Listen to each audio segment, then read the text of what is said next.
안녕하십니까. 영산철학관을 운영하고 있는 김찬규입니다.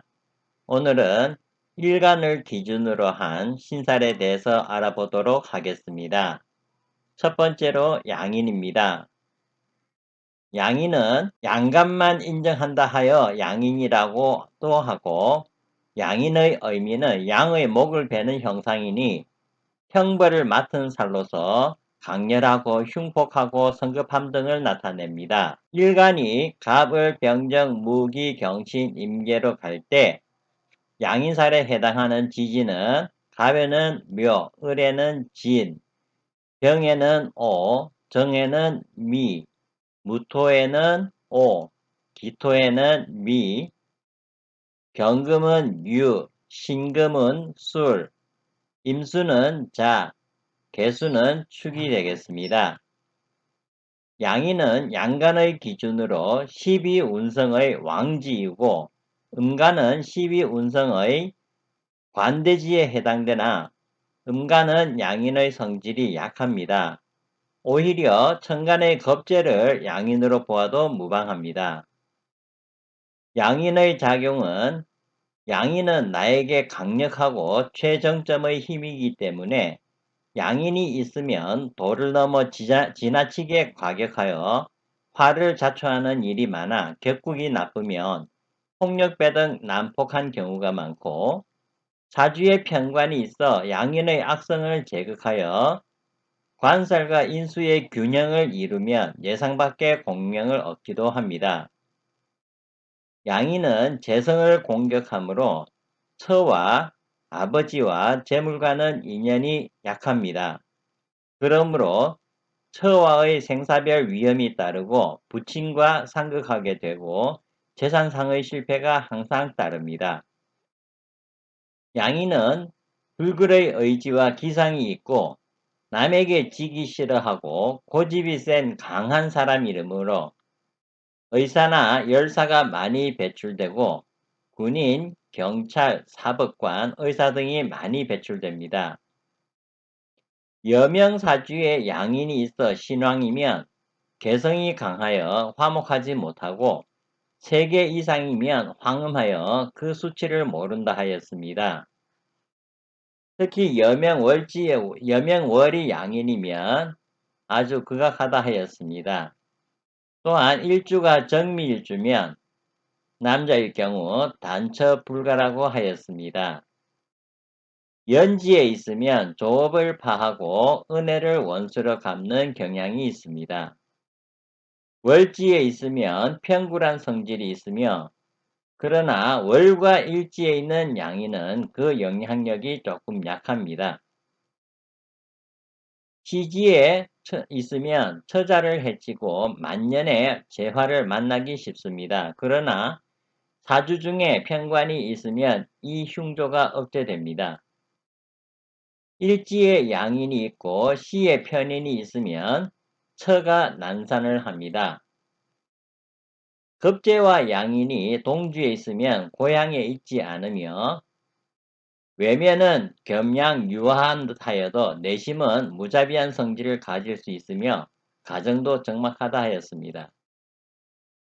정제와 양인이 동주에 있으면 재물로 인하여 사회적 고욕을 입는 수가 있습니다. 천간의 겁재 또는 상관과 양인이 동주에 있으면 만년에 큰 재난을 만나는 경향이 있으며 패가망신하는 자가 적지 않습니다. 인수와 양인이 동주하면 비록 명예는 높더라도 장환을 앓습니다. 12운성의 사절과 양인이 동주하면 성급 황폭하고 목욕과 같이 있으면 악병 때문에 고생하는 수가 많습니다. 사주 중에 삼합이 있고 양인이 있으면 고향을 떠나 타지에 가서 사는 경향이 있습니다. 사주 중에 양인이 서너 개 있으면 농아 맹자 되는 수가 있습니다. 양인이 많은 남자는 처궁이 자주 변합니다. 일지에 상관과 양인이 같이 있는 여자는 자칫 잘못하면 악사하는 경향이 있습니다. 사주 중에 상관 및 인수와 양인이 있는 여자는 그 자식에 해가 있습니다. 참고로 비인에 대해서도 알아보도록 하겠습니다. 비인은 양인과 충이 되는 지지를 가지고 있을 경우입니다. 비인은 운명에 작용하는 것이 양인과 거의 비슷하나 그 힘은 양인만큼 강렬하지는 못합니다. 비인의 특성은 무슨 일에 열중하기 쉬우면서도 실증도 쉽게 내는, 즉 지속성이 없는 것입니다. 따라서 사주 중에 비인이 있으면 모험을 좋아하다가 파산하거나 혹은 모험으로 일시요행을 얻었더라도 그것이 오래가지 못합니다. 두 번째, 평두살입니다. 평두살은 신살의 하나로서 이성의 인연이 희박하고 특징은 종교의 독실한 뜻을 가집니다. 평두살은 남녀 모두 혼담에 걸림돌이 있어서 어쩌다 결혼을 하여도 파혼하기 쉬우며 올바른 가정생활이 힘들다 하였습니다. 사주 내에 평두가 많게 되면 대부분 성직자 등 종교계에 종사하는 일이 많습니다. 평두살의 특징은 다소 매정하고 사람을 자신의 목적을 위해서 사귀는 경향이 강합니다. 본인의 목적을 달성하기 위해 수단과 방법을 가리지 않으며 특히 여명사주에서의 평두살의 효력이 강합니다. 편인이나 편관이 강한 명조에서 혹은 편관격의 사주에서 더욱 강하게 나타납니다. 전투적이며 다소 이기적인 경향이 있는데 사람을 사귈 때에도 본인의 목표 달성을 위해 교제하는 면이 있기 때문에 결국에는 고립되어 고독을 자초하는 경우가 많습니다. 수다스럽고 시비와 분쟁을 잘 일으키며 목소리가 큰 편이고 외고집입니다. 평두에 해당하는 글자는 갑, 병, 정, 임, 자, 진입니다. 말 그대로 평두는 한자의 머리가 편편한 것을 말합니다. 평두살이 효력을 발휘하려면 사주 8자 중 4글자 이상이 평두에 해당하는 글자여야 합니다. 평두의 부부관계는 다툼이 잦아 해로 난망하나 권력계통이나 생사 여탈 직업군에 근무하면 흉을 피한다 하였습니다. 특히 여명에서 남편이 활인업이나 어력에 종사하지 않으면 관제 및 생이사별의 흉화가 미칩니다.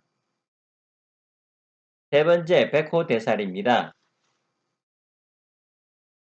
이 살의 원리는 구궁법의 5번 궁인 오기에 해당되는 간지를 말하는데 오기는 병마와 살상을 나타내는 의미를 담고 있기 때문입니다. 다만 임상결과 무지는 이 살의 영향이 크게 나타나지 않고 있는 것이 좀 특이합니다. 이 살은 일주뿐만 아니라 사주 어디에 있어도 해당 육신은 백호대살의 영향권에 들게 되는 것이 특징인데 이 살의 의미는 호랑이의 밥이 된다는 살로서 죽을 때 피를 보게 되어 이것을 혈광지신의 화라고도 합니다. 현대는 호랑이의 화를 입기보다는 교통사고, 암, 수술, 가스 중독 등 살면서 갑자기 사고나 병으로 흉사하는 경우가 이 살성에 해당된다고 할 수 있습니다. 호랑이는 죽은 고기는 먹지 않으므로 이 살이 있다면 건강하게 잘 살아가던 사람이 어느 날 갑자기 사고나 암 등으로 사망하는 것이 이런 경우에 해당됩니다. 남자는 갑진을미일, 여자는 임술, 개축일에 출생하고 형충이 형성되어 있다면 본인은 물론 배우자가 병이나 사고로 흉사의 위험이 따르나 피를 보는 의사나 주방장, 도축인이거나 해당 육신이 이에 해당되면 오히려 이 직업에서 성공합니다. 월주가 일살성에 해당되면 부모의 형제가 백호살의 영향권에 들게 됩니다. 네 번째, 고란살입니다. 고란살이란 여자에게만 해당되는 살로서 여명에 이 살이 있으면 배우자를 만나지 못하거나 이별하고 외롭게 살아간다는 살로서 일지 배우자 궁에 관성의 절지이거나 상관이 있는 것을 말합니다. 일간이 갑일 때 지지가 인, 을일 경우에 사, 정일 때 사, 무일 때 신, 신일 때 해가 이 경우에 해당됩니다. 이 살이 있으며 무서 또는 무랑이라 하여 남편 없이 외롭게 살아야 할 운명이라 하였으나 실제는 좋은 남편과 자식 두고 살아가는 여인들도 많습니다. 이 살성이 사주에 있다면 태풍 경고라 생각하고 배우자를 나타내는 관성이 생조받고 있으면서 관성이 뿌리가 튼튼하다면 비록 태풍이 오더라도 흔들림은 있어도 견뎌낼 수 있고 뿌리가 약하거나 생하여 줄 재성이 가까이 없다면 태풍에 허약한 나무는 뽑혀 날아가 버리는 것은 자연의 정연한 법칙입니다. 그러므로 고란살이 사주에 있으면 정평관의 형상을 잘 관찰하여 사주를 판단하여야 합니다. 신의 일주보다는 경자 일주가 고란살의 경향이 더 강하게 나타나는데 경금 일주의 정관이 정화인데 자가 정화 정관의 절지이기 때문입니다. 다음은 고란살에 준하는 사주들입니다. 경자, 경신, 경술, 경신, 신유, 임자, 임술, 병호, 무호가 고란살에 준하는 사주입니다.